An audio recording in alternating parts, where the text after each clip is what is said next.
बाथ्रा जाहैबाय जोंनावहाय दा मोनसे माने बुजिलायनो एसे माने मा होनो बेखौहाय गावजों गावनो माने खायसे होनो बड'लेण्ड खायसे होनो दुवारान्चल जों मानि जुनै दुवारान्चल प्रदेशखौ बिनांदों बड'लेण्ड मानो बिया दा बेफोरखौ लानानै जोङो मोनसे क्लियारिफिकेसन खेंफोरथि होनो नागिरदों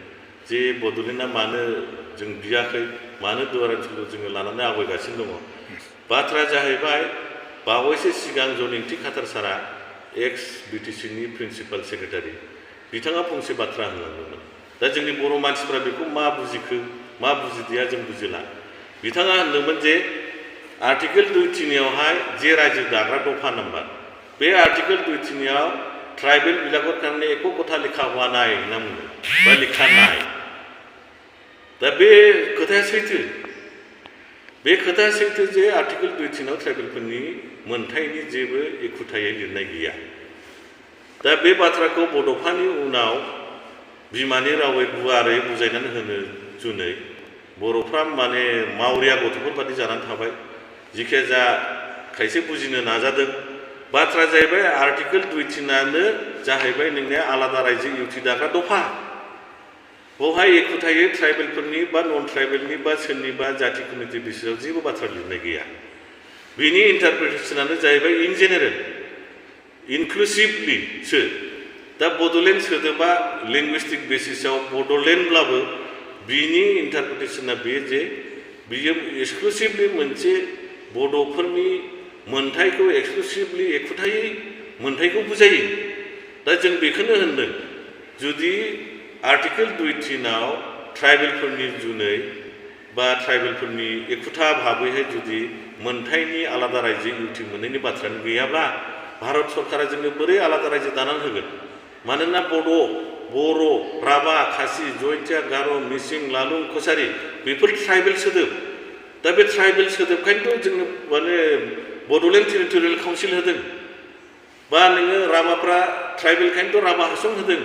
थारमाने 6 सिडुल संबिधाना आलदा आरो आर्टिकेल 2(3)आ आलदा बिनि डिफारेन्सखौ बुजिनांगोन बिनि पार्थक्यखौ बुजिनांगोन जे ट्राइबेलफोरनि जुनै मा मोनथाय दङ बियो 6 सिडुलावल' दं 6 सिडुल काउन्सिल माबायाव 6 सिडुल संबिधानाव दा बे 6 सिडुल काउन्सिलनि जोबथा राजमुखुदानो जाहैबाय ट्राइबेलफोरनि मोनथाया बयनिबो जौसिनानो जाहैबाय सिंहासना 6 सिडुल एरिया बिनि गोजौ गैला जायनि जुनैनो 27 जानुवारि 2020आव जोंनि बिनिया ट्राइबेल सोदोबखाय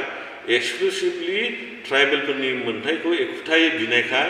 बे जिनिसखौ कमप्रिहेन्सिभ फाइनाल सलुसन टु दियार डिमान्ड्स होनना लिरदों नोंथांमोननि बिनाय बड'लेण्ड सोदोबा जे दिनैनिफ्राय फाइनाल एन्ड कमप्रिहेन्सिभ टु दियार डिमान्ड्स होननाय बाथ्राखौ लिरना हरदों दा बे बिथिङै नोंथांमोना नायनो हागोन मेघालया 1952 अट'नमास काउन्सिल मोनदों खासि जयन्तिया गार' हिल्सआ 6 सिडुलाव हाबखांनायनि उनाव जेब्लानाखि बिथांमोननो इउटि आलादा रायजो मोननो लुबैदों बिथांमोना गावसिनि बिमुंखौ दोनथ'लायनानै एक्सक्लुसिभलि खासि जयन्तिया गार' हिल काउन्सिलखौ दोनथ'लायनानै मानोना आर्टिकेल 2(3)आ ट्राइबेलनि खोथा लिराखै दा बे आर्टिकेल 2(3)खौ फल' खालामनायनि जुनै बिथांमोना इनक्लुसिभलि मेघालया बिमुङै बिथांमोना रायजोखौ दानानै लानांदों बे मथे मेघालया माने जोमैनि रायजो एबर्ड अफ स्काइ मेघालया माने बादलंगि निवासि बा रायजो एसामिसाव बुंनो थाङोब्ला मेघर रायजो बर'नि बुंनो थाङोब्ला जोमैनि रायजो बे रोखोमैसो इनक्लुसिभ सोदोबै जायो जेनेबा बर'फोरनियावबो ट्राइबेलफोरनाव इनक्लुसिभ सोदोबफोर दङ जेरेखम हमना लादो क'क्राझार चिरां जमदुवार नारखोबिल थुक्सिबिल बाथाबारि गयबारि औवाबारि बेफोर सोदोबफ्रा इनक्लुसिभ दा बेखौ खालामालासेनो जोंना बड'लेण्ड जेब्ला बिनो थांबाय बियो बड'नि अधिकारखौ एखुथायै मोनथायखौ बुजायो बड'लेण्ड माने मा बड'लेण्ड हा बड'लेण्ड रायजो बड'लेण्ड गासिबो दा बे रोखोम अधिकार माने प्राप्त खालामनो थांनायावहाय एक्सक्लुसिभ जानायाव जोंनि जे डिमान्डआ 27 जानुवारि 2020आव फाइनाल एन्ड कमप्रिहेन्सिभ लिरजादों लोगोसे जाहैबाय नोंना बड'फा उपेन्द्रनाथ ब्रह्मआथ' न'खर रायजो सोरजिनायनि बाथ्राखौसो होनलांदोंमोन जे लामाजों थाङोब्ला जे न'खर रायजो सोरजिनायनि सिमाङा जाफुङो बे लामाजों जेरैखियालाबो सोलो बोलो बाहायनानै जोबथा सोलो बोलो बाहायनानै जेरैखिब्लाबो न'खर रायजोखौ सोरजिनांगोन दा ओंखायनो जों होनदों नैबे दुवार ओनसोल कनसेप्टआ हिस्ट्रिकेलि लिंगुइस्टिकेलि कालचारेलि बियो इनक्लुसिभ बेखौ गासै जाति भाषा धर्मनि मानसिफ्रा अबजेक्सन होनो हाया बा एक्सेप्ट खालामनो हायो दा बेबादि रोखोमैब्लासो दिल्लीया आर्टिकेल 2.3 मथे एक्सेप्ट खालामो मानोना आर्टिकेल 2.3 1956 आवनो एमेन्डमेन्ट जादों 7 दा एमेन्डमेन्ट होनो दा एखुथायै मोनसे जाथि हारिनि जुनै आरोबाव जुदि एक्सक्लुसिभलि एमेन्डमेन्ट खालामनानै सोरनोबा गोदान रायजो दाना होनांगौब्ला दानि गोदोनि 500निबो बांसिन फ्रेन्चनि स्टेटफोरजों लोगोसे आरो बिभिन्न भारतनि 1500निबो बांसिन लिंगुइस्टिक लाइननि सुबुं माहारिफ्राबो दावराव जाफाजोबगोन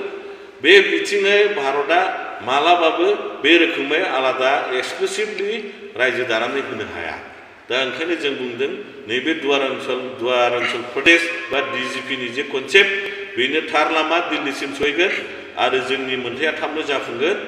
मानोना नोङो बे सोदोबा इनक्लुसिभलि गासै जथाय हारि माहारिखौ लानानै आवगायनो हानाय मोनसे दल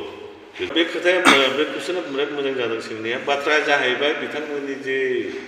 कामतापुर बा कुचबिहार रायजोजों डिमान्ड खालामदों बेयो सैथोथा दङ बिथांमोना 1949 नि 8 आगस्टनि मार्चार बिथांमोना मोनसे समाव कुचबिहारा माने फ्रेन्चलि स्टेटमेन्ट नायना बे फ्रेन्चलि स्टेटआ मोनसे समावहाय भारत स्वाधीन जाखांनायनि उनाव 1949 आव मार्चार जादों दा बे ग्राउन्डआव बिसोरो बिदों आरो बै समाव बिसोरनो सिग्रेट पर्जायनि मोनसे होनाय जायोमोन फ्रेन्चलि स्टेटफोर जायफोर सामिल जायो भारतजों माने सिग्रेटनि मोनसे रायजो होनाय जायोमोन दा बे ग्राउन्डआव खिन्थु जे बिसोरो कुचबिहार फ्रेन्चलि स्टेटनो बे समाव मार्चार जानायाव जलपाइगुरि डिस्ट्रिक्टखौनो सामिल खालामना होनाय जागोन होननानै बेबो खोला पार्टखौल' सामिल खालामना होनाय जागोन लिरनाय दङ खिन्थु आनलिमिटेड गलपारा गोदोनि डिस्ट्रिक्टखौ जे सरजाबगोन होननाय 1949 आव लिरनाय गैया दा बाथ्राया जाहैबाय जोंनाबो नैबे दुवार ओनसोलजों प्रटेस्ट बिनाया बिसोरनिया 28 आगस्ट 1949 जोंना जाहैबाय 8 आगस्ट 1949 दार्जिलिंआव मार्चार जादों जोंना 20 दिन सिगां बिसोरनि सिगां बे हाया दुवारसनि गोजा बे हालामा खिन्थु बेखौहाय सिगां बड'लेण्डबो होनामोन उदियाचलबो होनामोन दा राजबंशी भाइफ्रा बे ग्राउन्डआवनो होनगासिनो दङ बे कामतापुरनिसो हा मानोना नोंसोरो जोंनि हायावसो दा लुनानै दङ बा बे गासै एलेखा जोंनि होननाया दा ओंखायनो होनदों जोङो उदियाचलजों बा बड'लेण्डजों कनसेप्टजों बे दानि कुचबिहार बिनाय जायफोर कामतापुर रायजो बिनानै दङ बिथांमोनखौ जोङो बादा होनो हाया बड'लेण्ड कनसेप्टजों खिन्थु दुवार्सनि हालामजों दुवार्सनि जे लिगेसि दङ जोंनाव मोनथाम दलिल दङ लिगेसि